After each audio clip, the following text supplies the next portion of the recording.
bien, buenas tardes a todos. Vamos a iniciar la segunda parte de el tema de diseños de tableros eléctricos y de control. En este caso vamos a trabajar un tema muy interesante que son normas y reglamento para tableros eléctricos en Colombia. Son unas entradas fundamentales para el diseño que cada vez se vuelve una restricción y una barrera que tienen las personas que trabajan con tableros eléctricos. Vamos a ver el por qué. Quisiera que al final tuviéramos una discusión. Inclusive les voy a proponer que los que tengan posibilidad de un micrófono puedan expresar sus ideas al final y podamos compartir algunos conceptos e interpretaciones de este reglamento. Entonces vamos primero a mirar lo que pide el RETIE en algunos puntos básicos, no todos porque el tiempo no nos da, y después vamos a mirar rápidamente un barrido a la norma 61649 que tiene que ver con respecto a estos equipos que llamamos tableros eléctricos, envolventes, equipadas o también conocidos como switchgear. Muy bien. Entonces el reglamento de instalaciones eléctricas en Colombia o RETIE tiene un capítulo específico que es el 20.23 que se llaman tableros eléctricos y celdas. Vamos a tratar de leer textualmente algunas cositas y después miraremos su interpretación. Dice, para efectos del presente reglamento, los productos llamados tableros, cuadros, gabinetes, paneles o celdas se denominarán tableros cuando sean de baja tensión y celdas cuando sean de media tensión. Entonces en Colombia, tablero significa baja tensión. No hace precisión si es solo temas de potencia o de control. Sin embargo, vamos a hablar de tableros ahora en adelante. Se considera como tablero principal si contiene protección principal, un breaker, unos fusibles y un puente equipotencial. ¿A qué se refiere con esto de equipotencial? Básicamente es cuando hay un transformador, conexión delta Y, la Y tiene un neutro y este neutro se conecta a tierra. Esa aterrizada del neutro únicamente se hace en el tablero principal, no se debe conectar la tierra al neutro en el resto de equipos. Y aquí hay pues varias secciones que apliquen. Vamos a trabajar principalmente los tableros de baja tensión. Los tableros de baja tensión, hay una tablita que es la 2012 que tenemos a continuación y básicamente clasifica los tableros en 4 tipos y para cada tipo él hace referencia a unas normas diferentes. Entonces, tableros de distribución, en este caso pensemos la caja que llamamos de tacos, que está en las residencias, en la parte comercial, donde hay unos breakers de tipo enchufable, aunque también hay algunos de tipo omega, y para ello aplican estas normas, unas normas IEC o normas internacionales del Comité Electrotécnico Internacional, o por ejemplo normas UL de Underwriters Laboratories, que tiene que ver con unas normas de tipo norteamericano, aplicables principalmente en en Estados Unidos, Canadá y México.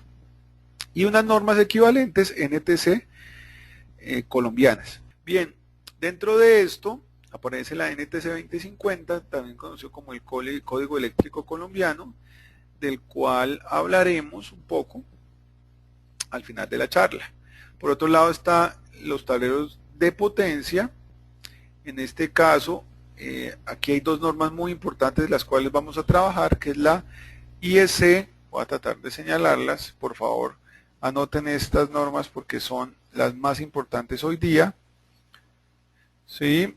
Que tienen que ver con la IEC 6439, una norma que prácticamente fue reemplazada ya a nivel internacional por la siguiente, que es la 61439, raya 1 o raya 2.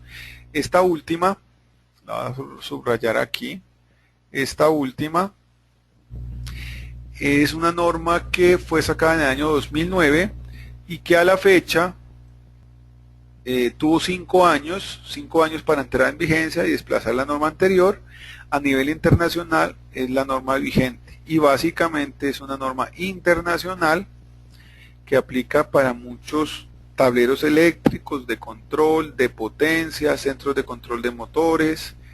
Es una norma muy interesante, no solo por lo que exige, sino también las buenas prácticas, y sobre ella nos vamos a referir principalmente a lo largo de esta charla. Muy bien, los tableros de distribución, como nos dice acá abajo, pueden ser o pueden contener interruptores automáticos o breakers enchufables o tipo atornillable. Hoy día pues está entrando de moda también utilizar interruptores tipo riel DIN en instalaciones. Aplica en algunos casos, pues si no se ponen unos puentes, pues es un poquito más difícil de cablear.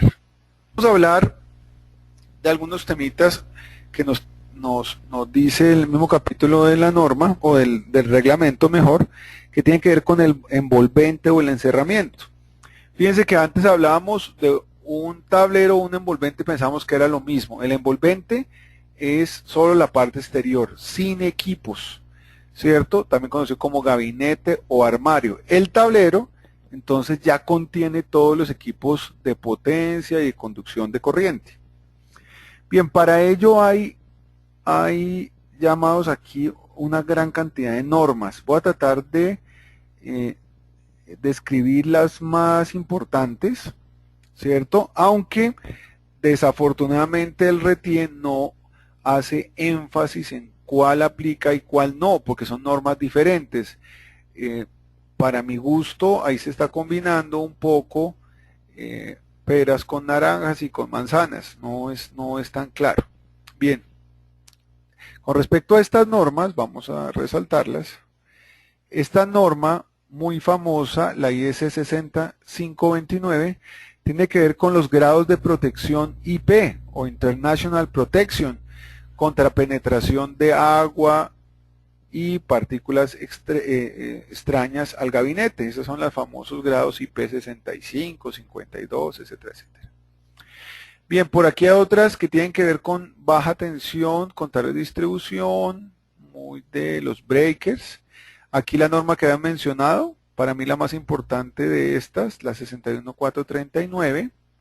Por aquí hay otra que sí tiene que ver con el gabinete, es la 62208.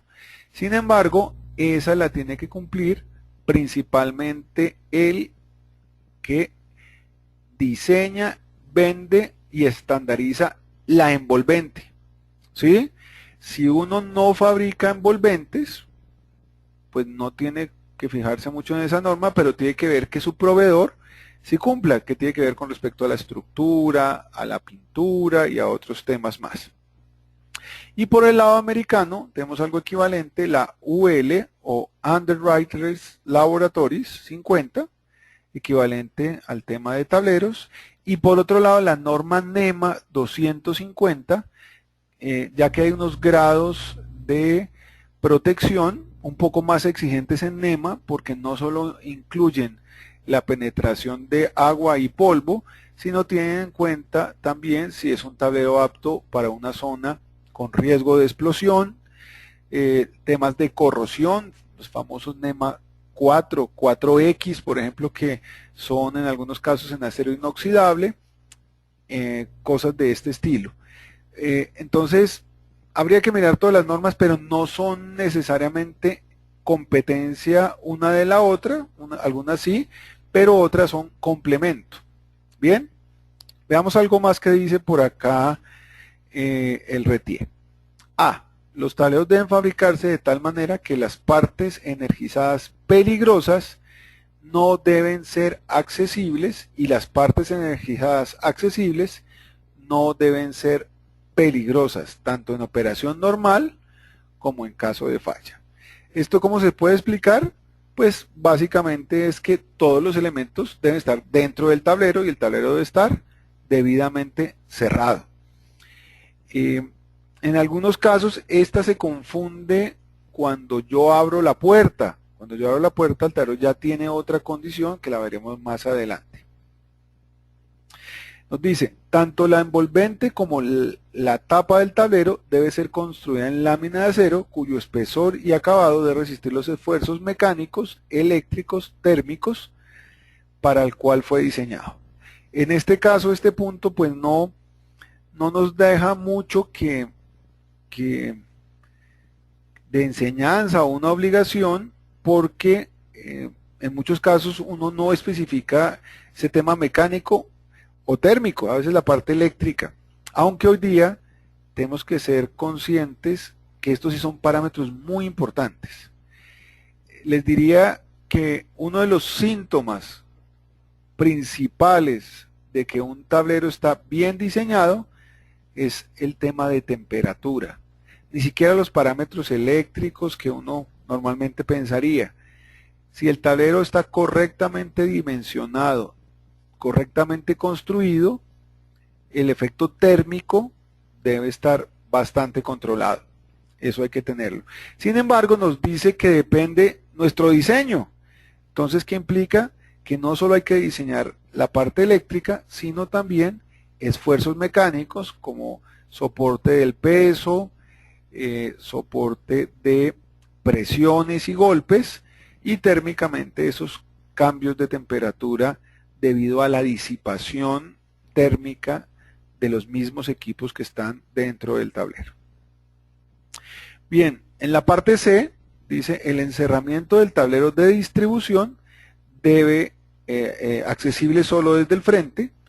Cuando sea metálico debe fabricarse en lámina de acero de espesor mínimo de 0.9 para tableros hasta 12 circuitos y en lámina de espesor de 1.2 milímetros para tableros entre 13 y 42 circuitos. Esto básicamente son esos tableros de tacos. Entonces aquí están combinando algunos temas unos con otros, pues esto aplicará solo para tableros de distribución o tableros de tacos.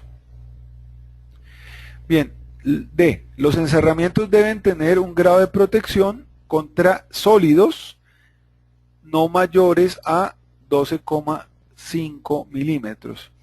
Pensemos que un tablero tiene unas rejillas. Estas rejillas pues no deberían tener un ancho entre la rejilla más de 12 milímetros. Esto lo que hace es evitar que le entre un dedo más o menos puede medir 15 milímetros, un poquito más, un poco menos. Entonces esta rejilla donde sale el aire caliente, pues debe tener unos cuadrados, círculos que sean inferiores a esos 12,5. Y en el caso de líquidos, de acuerdo con el lugar de operación y contacto directo, IP2. 2 tiene que ver con goteo de agua o penetración, pues de acuerdo al lugar. Fíjense que no dice, entonces no es lo mismo tener un tablero en una sala de cómputo donde el aire está totalmente limpio versus tener un tablero de intemperie. Bien, en ese caso pues vale la pena mirar la norma IEC 60529 que se la recomiendo. Bien, los encerramientos de tableros deben resistir los efectos de la humedad y la corrosión, verificados mediante pruebas bajo condiciones de rayado en ambiente salino durante mínimo 240 horas sin que la progresión de la corrosión en una raya sea mayor a 2 milímetros. Para ambientes corrosivos, la duración de la prueba no podrá ser menor a 400 horas. El productor debe indicar cuál fue el tipo de prueba que realizó. Muy bien. Vale la pena resaltar este punto, ya que las otras normas no piden esas horas, creo que piden un número menor. ¿Por qué incluyeron esto? Dado que Colombia, por ser un país tropical, especialmente en las costas o cerca donde hay algunos químicos, por ejemplo en algunos ríos contaminados, pues es muy común que los tableros se les dañe la pintura. Entonces esta prueba normalmente hay que hacerla así el tablero sea importado. Y hoy día esa prueba requiere ir a un laboratorio que tenga certificada esa prueba ante la ONAC. Esto resulta bien importante porque no se cumpliría por otro lado. Veamos F. Los encerramientos deben ser resistentes a impactos externos, mínimo grado IK05. Esto equivale a hacer un golpe de una masa de 500 gramos, soltándolo a una altura más o menos, un péndulo, a una altura de 30 centímetros. Y la idea es que el equipo debe, sin abolladuras o unas abolladuras muy leves, soportar ese impacto. Bien, G. Los compuestos químicos utilizados para la elaboración de pinturas, para aplicar a los tableros, no deben contener este componente. No conozco mucho de temas químicos, pero básicamente hay que preguntarle al fabricante, o que no solo preguntarle, que tenga la evidencia que no utiliza ese componente. Eso es un componente prohibido hoy ante todas las directrices de RoHS, que tiene que ver con evitar plomos y sustancias contaminantes y no reciclables y malas para el ambiente. H. Se admite la construcción de tableros de distribución con cerramientos plásticos o combinación metal-plástico, siempre que sean autoextinguibles. ¿Qué significa autoextinguibles? Que en el caso de un incendio no se propaguen, no propaguen la llama. En algunos casos el PVC, que es muy utilizado en tuberías, en vez de detener el incendio, lo que hace es continuar propagándolo. Adicionalmente, sus gases son altamente tóxicos. Entonces, por eso, normalmente no podría ser de ese material. Dice, las partes no portadoras de corriente y que dan protección contra el contacto directo deben probarse a hilo incandescente de 650 grados centígrados durante 30 segundos y partes aislantes que soporten elementos metálicos a 960 grados. Ahí quedó como cortada la norma según debe ser la norma. Bien, hablemos de las partes conductoras de corriente. Dice, las partes de tableros destinadas a la conducción de corriente en régimen normal deben cumplir los siguientes requisitos. A. Las partes fijas deben ser construidas en plata, aleación de plata, cobre, aleación de cobre, aluminio y otro metal que haya sido comprobado útil para esta aplicación. No se debe utilizar el hierro y el acero en una parte que debe conducir corriente en régimen normal. Bien, aquí hay varias cositas interesantes. La mayoría de cables y barras son de cobre, ¿cierto? Sin embargo, por efectos de peso y de costo, hay hoy día bastantes cables que están produciendo en aluminio. El aluminio es buen conductor, mucho más liviano, puede ser más económico en algunos casos, dependiendo de las longitudes que se estén manejando y el diámetro. Sin embargo, el aluminio aplica principalmente en diámetros importantes, normalmente diámetros por encima de 50 milímetros cuadrados y un poco más. ¿Esto qué implica? Que normalmente el cobre es más denso, el mismo conductor en aluminio, pesa menos, pero su diámetro es mucho mayor. Y muy importante esto, no puede utilizar el hierro del acero. A veces, y eso lo ve uno mucho en soldadores, que ellos hacen circular corriente a través de lo que llaman masa, que puede ser la carcasa del tablero donde circula corriente. Eso hoy día es absolutamente inconcebible e inaceptable, hacer circular corriente por la tierra. Bien, los barrajes deben estar rígidamente sujetados a la estructura del encerramiento sobre materiales aislantes para la máxima tensión que pueda recibir. Para asegurar los conectores a presión y los barrajes deben utilizar tornillos y tuercas de acero con revestimiento que los haga resistentes a la corrosión o de bronce. Bien importante este tema. Los tornillos principalmente deben de ser de acero, pero se recomienda normalmente que tengan un recubrimiento. El más utilizado es zinc, ¿sí? O cadmio, ¿sí? Es lo que consigo en el mercado, en algunos casos también conocidos como irisados o zincados, ¿cierto? En estaño no es muy común y en plata pues resulta muy costoso. Dicen, el cobre y el latón no se aceptan como restrimientos para los tornillos. El cobre no es un material muy bueno desde el punto de vista de esfuerzo mecánico en tensión y torsión. Por eso normalmente los tornillos no son de cobre.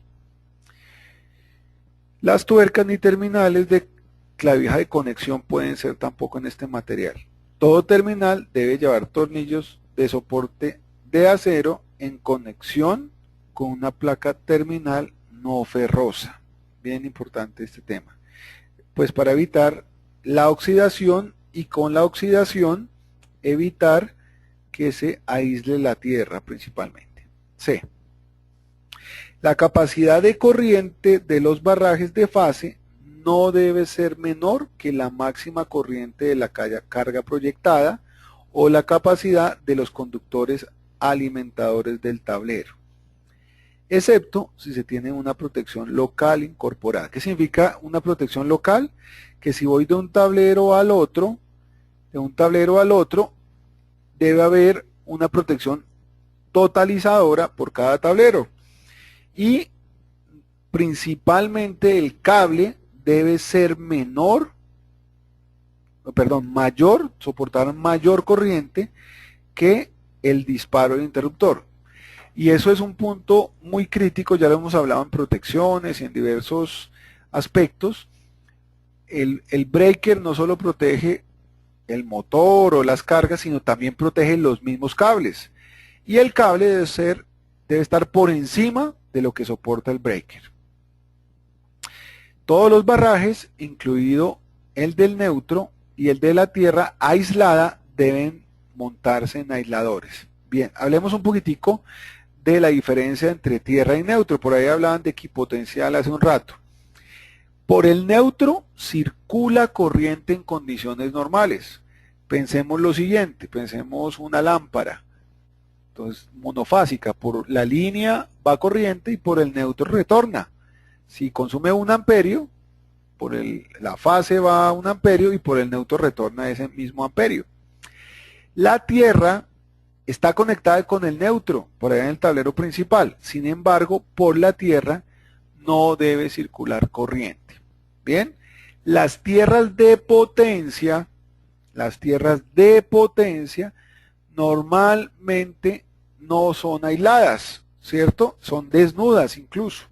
Las tierras aisladas se utilizan para cargas muy sensibles y aislada significa que no es desnuda, sino que tiene un recubrimiento, un aislante, y estas tierras que van conectadas a la tierra normal, pero normalmente no se mezclan con las tierras de potencia y se utiliza básicamente en equipos de comunicaciones, en equipos sensibles como instrumentación, computadores, electrónica y demás, de forma tal que tenga un camino radial con respecto a las tierras desnudas que van en los tableros. Entonces dice que la tierra aislada debe montarse en aisladores y el neutro. La tierra de potencia, que es un poquito no, es donde hay más suciedad eléctrica, digámoslo así, porque por allí drenan todas las descargas y fallas a tierra, ella no requiere que estén aisladores. Bien, la disposición de las fases de los barrajes deben ser ABC, tomada del frente a la parte posterior, de superior a la inferior, de izquierda a derecha vista desde el frente del tablero. Entonces es un orden que no hay mucho lío.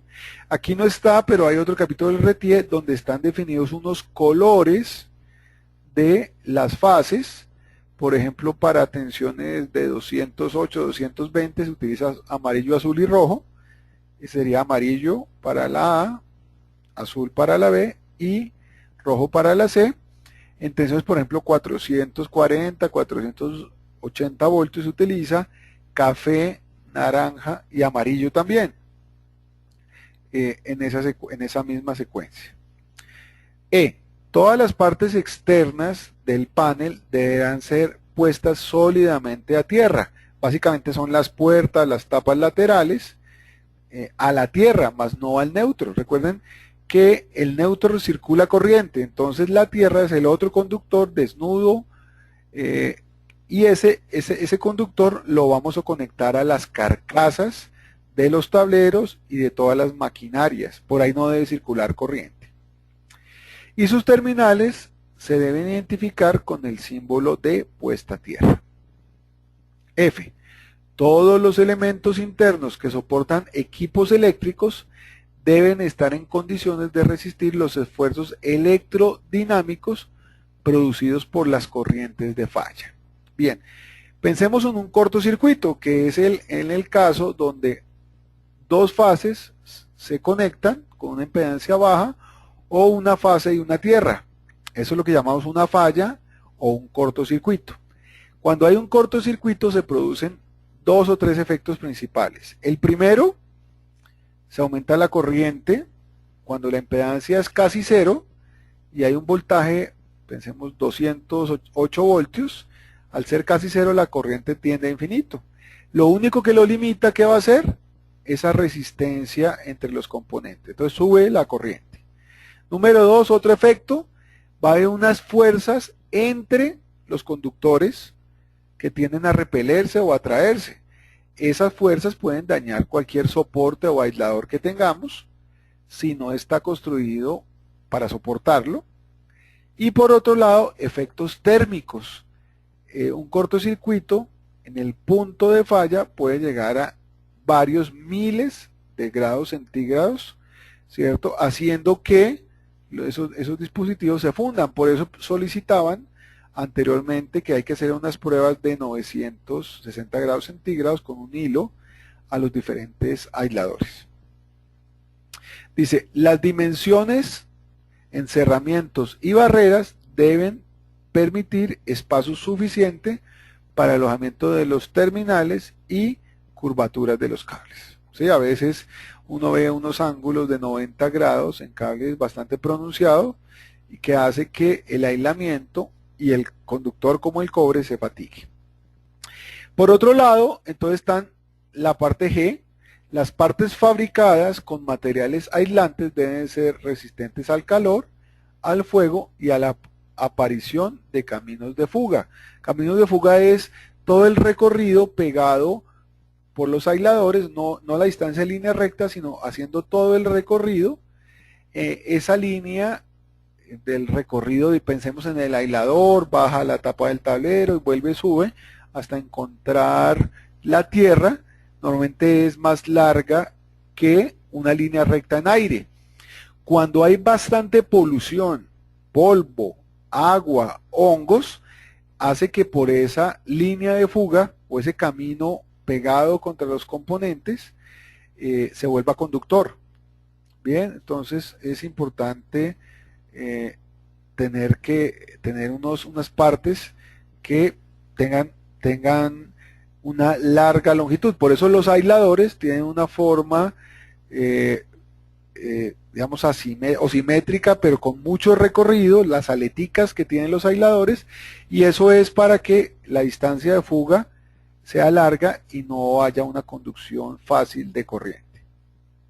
Dice, la puerta o barrera que cubre los interruptores automáticos debe permitir su desmonte solamente mediante uso de una herramienta, puesto que su retiro deja componentes energizados al alcance, contacto directo. Entonces, fíjense lo siguiente, decía anteriormente que el envolvente debe cubrir o que no debe haber partes expuestas. Las tapas metálicas son las que nos permiten que no haya acceso a esas partes energizadas, o lo que llamamos un contacto directo de una persona. Cada vez que haya una tapa, esta tapa debe tener una herramienta para poder desmontarse cuando está atrás un barraje. Bien, H. Las partes de los tableros destinadas a conducción de corriente en régimen normal, hablemos de barrajes, de cables, de puentes, bloques de distribución, deben garantizar que se mantengan las condiciones de los materiales usados en las muestras sometidas a pruebas de certificación.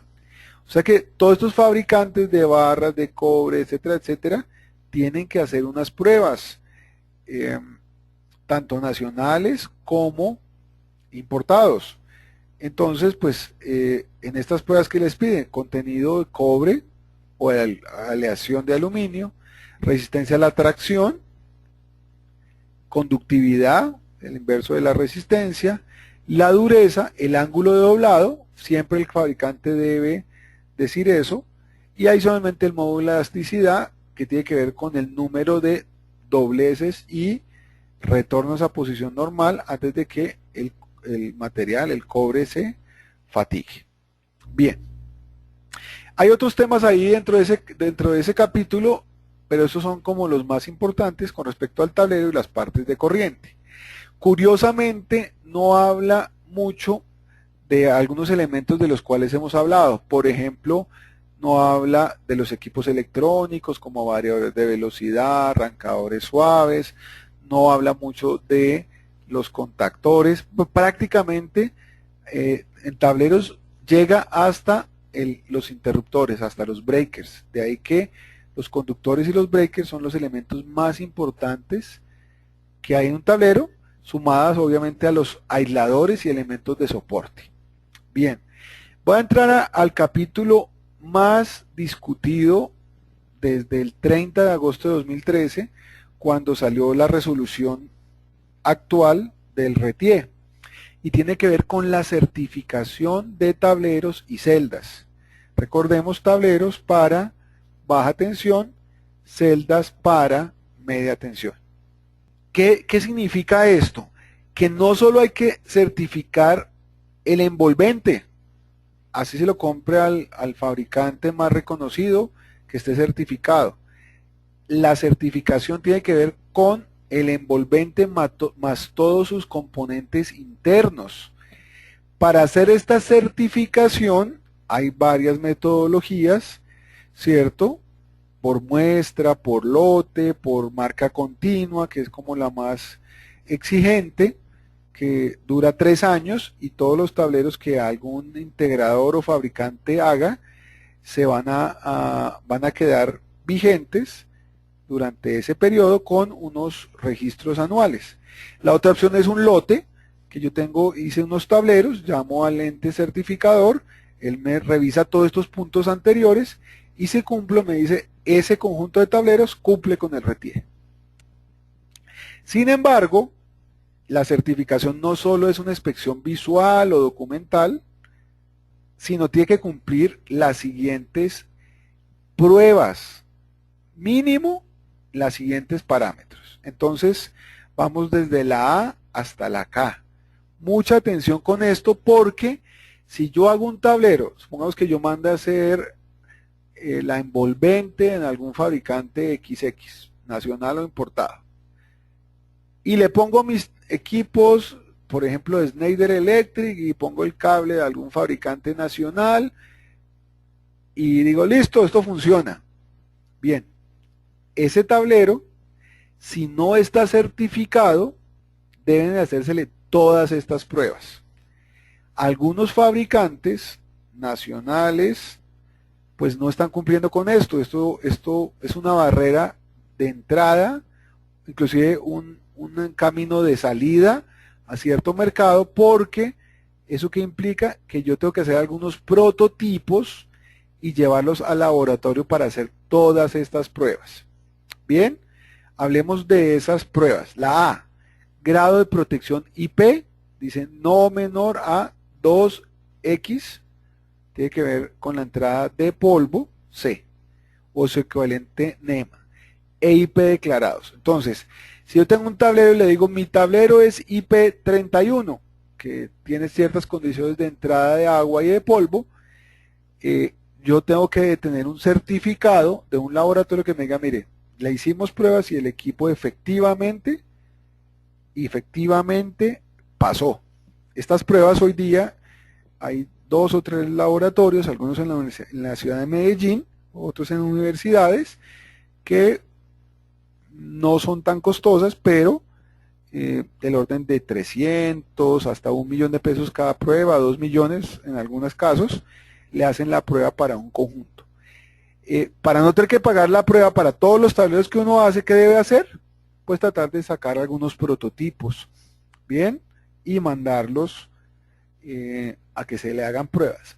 Por el otro lado, hay algunos fabricantes que ya han hecho esas pruebas y pues uno puede utilizar los certificados que ellos tienen y tratar de hacer una homologación ante el Ministerio de Minas y Energía en el CAN en la calle 26 de Bogotá. Bien, B, incremento de temperatura. ¿En qué consiste esta prueba? Básicamente tiene que ver qué pasa con la temperatura en el interior del tablero al hacerle circular la corriente nominal. El efecto normalmente es que se suba la temperatura.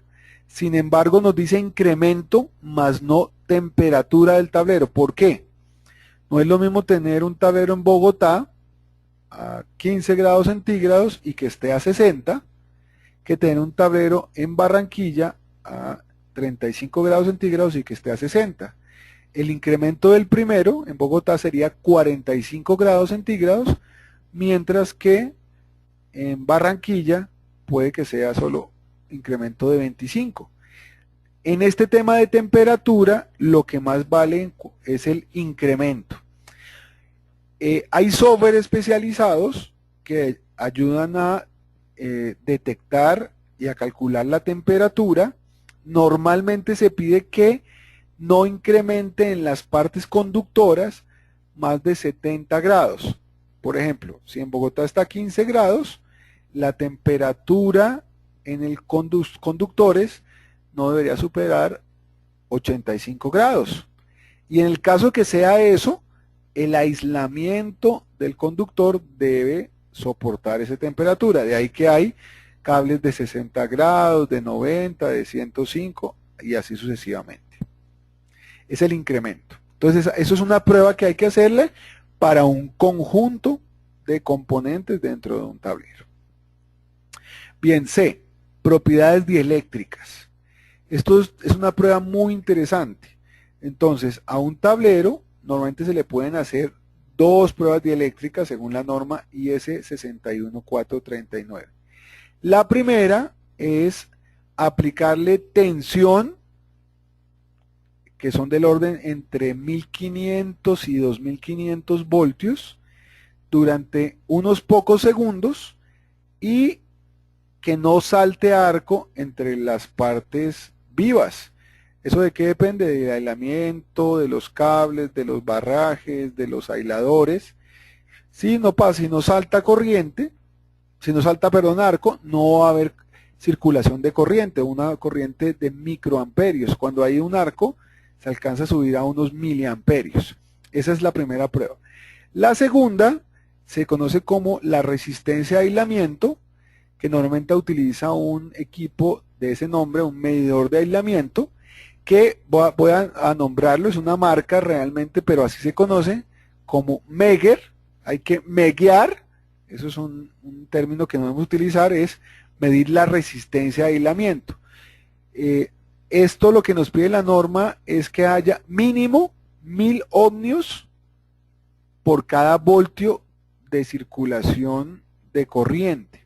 Supongamos que tengo 208 por 1000, debemos tener 208.000 ohmios mínimo. A veces los cables le dan un aislamiento de megaohmios, que significa que está bien, ¿sí? ¿Qué pasa si el aislamiento es bajito? Que va a comenzar a circular corriente por el aislamiento de los cables, haciendo que haya una posibilidad de electrocución de las personas. Bien, entonces esas dos pruebas deben hacerse. En algunos casos uno puede tener esos elementos, esos equipos de pruebas, se consiguen en el mercado, no son equipos baratos. Sin embargo, para poder certificar los tableros, ¿qué debemos hacer? Tener esos equipos debidamente calibrados.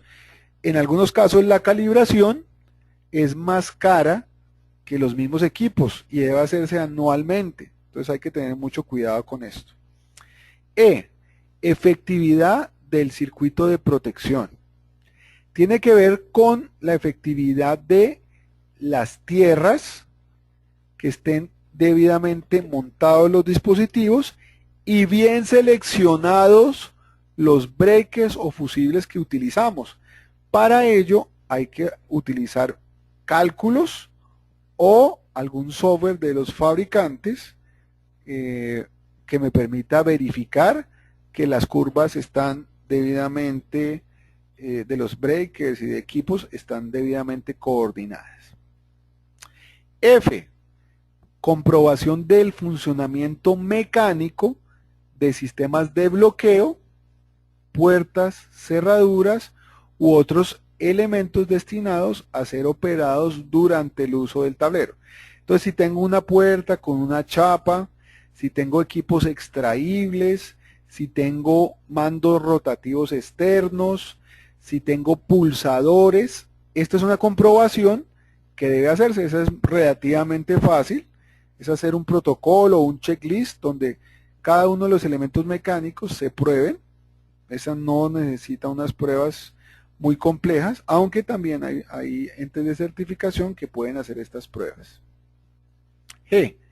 Resistencia a la corrosión del encerramiento, también tiene que ver mucho con el mismo equipo. Ya habíamos hablado de esas pruebas en cámara salina, entonces hay que tener el certificado de ese encerramiento. Mucho ojo cuando hago perforaciones en un tablero ya construido. Esas perforaciones a veces se hacen con un sacabocados, con una sierra copa, y hace que dañe la pintura. Entonces hay que utilizar una pintura adecuada una vez se ha hecho esas perforaciones. Bien, resistencia al calor anormal y al fuego de los elementos aislantes. Estas pruebas normalmente son las de hilo que veíamos anteriormente, de hilo caliente a 960 grados o a 650. Entonces hay que tener un certificado de estos elementos aislantes, los aisladores o soportes de barrajes. Y medidas de protección contra contacto directo, barreras, señales. Hay un triángulo que tiene un rayo adentro, entonces hay que ponerle todas las tapas necesarias de forma tal que las personas no puedan acceder directamente a conductores expuestos o barrajes. Hoy día hay muchos accesorios en los breakers, contactores, etcétera, etcétera, elementos, de forma tal que yo no pueda tocar directamente ningún tornillo, ningún punto de conexión, porque ya vienen con unas cubiertas. Bien, en algunos casos un accesorio adicional. Bien, y por último, de las más complejas, la resistencia al cortocircuito. El cortocircuito normalmente lo medimos en kiloamperios. Entonces, si yo quiero hacer un tablero para 35 kiloamperios, debería llevar eso a un laboratorio, que lastimosamente en Colombia todavía no hay. Haríamos llamado a las universidades, incluso a las electrificadoras, que puedan prestar algún transformador para hacer un laboratorio de pruebas de cortocircuito. Hay una asociación de tableristas de Colombia, llamada TEC, que han hecho entre ellos un tablero y lo han llevado a México, y la inversión ha sido bien importante pues para superar dichas pruebas. En algunos casos, mientras que hay laboratorios aquí en Colombia, se permite hacer unas simulaciones de cortocircuito, ¿sí? Por otro lado, hay fabricantes que ya traen las pruebas hechas y que si el certificado está dentro de los parámetros requeridos, pues puede hacerse una homologación. Bien, y para finalizar, la K, que dice arco interno. ¿En qué consiste esto? Le hacen un corto dentro del tablero, le aplican tensión y el arco, el efecto térmico lumínico y las chispas no deben salir al exterior, de tal forma que si hay personas que están frente al tablero, no les salte esas chispas ni produzcan quemaduras o lesiones a las personas. En este caso, por lo pronto, esto solo se pide para celdas de media tensión. En el caso de baja tensión, todavía no es exigido. Bien, esta era la parte de la charla. Espero pues que hayan entendido varias cosas. Sin antes de terminar y hacer las preguntas que a ustedes les parezca, voy a hacer una reflexión. Para certificar un tablero hoy día, el tema no está fácil. De hecho, hay muchas personas que están mirando cómo solucionan este tema.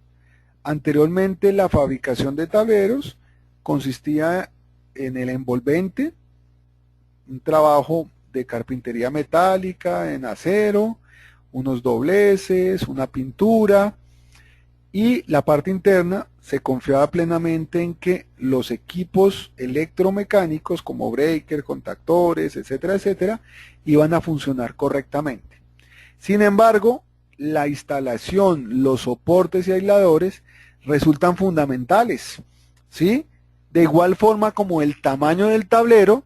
Si yo tengo un tablero muy pequeño y lo lleno de equipos para ahorrarme un tablero mayor, no me va a superar las pruebas de incremento de temperatura, ni resistencia al calor anormal. Entonces, hay que hacer prototipos y mandarlos. Esto pone en aprietos mucho en la industria nacional, pero es la situación en Colombia hoy día y la situación a nivel mundial de los que cumplen las normas internacionales que están en pro de la seguridad principalmente de las personas y las instalaciones. Si ustedes saben, la principal causa de incendio en todo el mundo básicamente son cortocircuitos por subdimensionamiento de tableros e instalaciones eléctricas. Entonces, todas estas medidas lo que han hecho es tratar de que los tableros eléctricos y sus instalaciones hacia afuera pues no sean los causantes de esto. De hecho, uno de los entes normalizadores en Estados Unidos es la NFPA, que es National Fire Protection Association, que tiene que ver con los bomberos y todo este tema, pero ¿por qué se metieron en el tema electricidad? Porque es la principal causa de incendio en países industrializados, fuera de las veladoras que nos pasa aquí en nuestro país. Muy bien. Entonces, dado esta charla, vamos a comenzar a hacer el panel de preguntas, que aquí veo buenas preguntas. Por aquí voy a leer la primera de Angelo Cárdenas. ¿Cuál es la codificación de colores para el cableado del circuito de control de corriente directa dentro del tablero de los periféricos? Bien interesante. Y quiero mencionar un poquitico el tema de los colores. A nivel internacional hay varios códigos de colores, sin embargo en Colombia se inventaron un código totalmente propio. No sabemos por qué, pero así les pasó.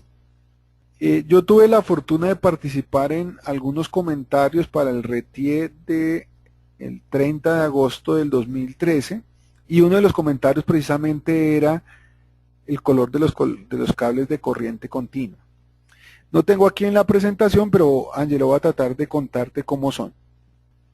Partamos primero del lado de corriente alterna. Pensamos que tienes una fuente que conectas a 120 voltios de corriente alterna.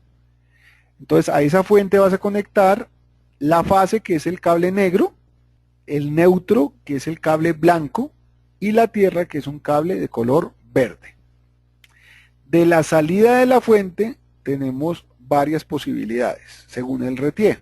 Si el punto medio de la fuente, el 0 voltios, como debería llamarse, este lo vamos a llamar el 0 voltios y es de color blanco también. El color neutro o sin polaridad es el blanco, ¿no?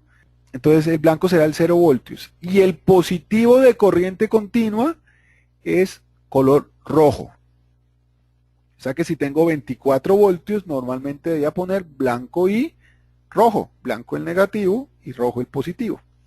Sin embargo, a veces tenemos fuentes, por ejemplo, más o menos 12 voltios y el 0 voltios, que es el tap de la mitad. En ese caso, ponemos blanco y rojo también, pero el menos 12 voltios va de color azul. Va de color azul. Esa es la interpretación que se dio y así está en el RETIE. Si quieres, descárgalo, por ahí hay varias formas y hay un capítulo donde dice colores y ahí lo vas a encontrar. Es una lástima porque a nivel internacional se utilizan otros colores. Por ejemplo, todos los negativos son color azul o los 0 voltios y los positivos de corriente continua son color café. Si ustedes se recuerdan los sensores, el positivo y el negativo son azul y café. Aquí decidieron poner otros colores. En la norma americana, que es lo que más tenemos como en la cabeza, la corriente continua es negro para el negativo y rojo para el positivo. Entonces aquí hicieron una combinación ahí como especial, pero esos son los colores. No sé si atendí tu pregunta. Bien, ¿alguna pregunta adicional del resto de los asistentes?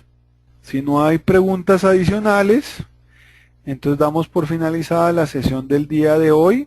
Y muchas gracias por su asistencia. Nos veremos por este mismo canal dentro de 15 días, si Dios nos lo permite. Muchas gracias.